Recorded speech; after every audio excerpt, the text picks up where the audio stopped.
ये कप का बना हुआ है। हाँ जी उसका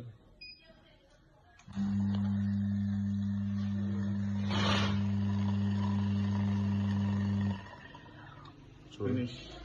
ये डबल कप है।